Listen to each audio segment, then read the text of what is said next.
Hi everyone, it's Lee Goldstein, the Trading Director at 10 Minute Trades. I want to welcome you to Australia's CPI report. Please remember that all the trades we discuss are for educational purposes. It is possible to lose money trading futures.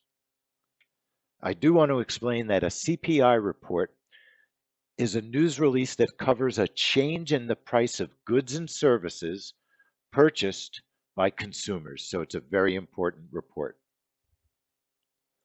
On this particular news report, we're trading the Australian dollar.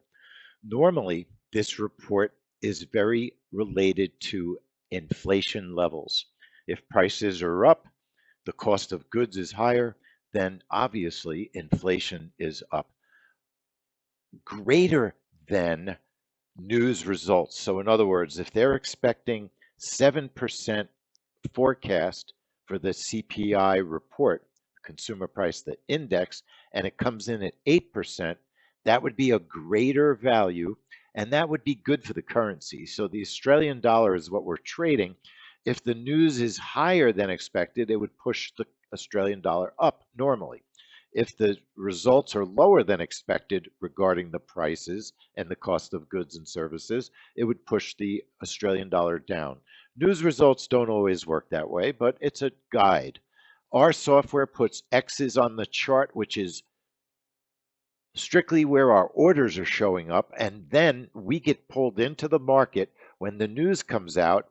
The news is much higher than expected. It's worse, more inflationary.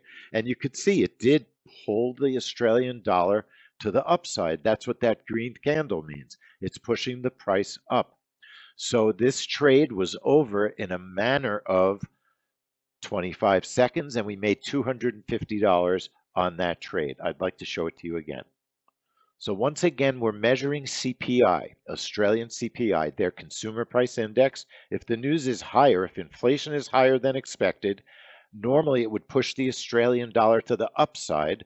That's what we're trading. The news comes out, the Australian dollar explodes to the upside. It passes through those X's, which are my selling orders for profits. And in a couple of seconds, it only took about 20 seconds to go through all three of my orders, and I had a $250 profit. So that's how we trade the news. We're waiting for a news result. That news result causes an instrument that we're trading, the Australian dollar in this case, to have a significant move, and we're trading that significant move. My name is Lee Goldstein. I'm the Trading Director at 10 Minute Trades. I hope you learned something regarding Australia's CPI report. Take care, and I'll see you in the trade room.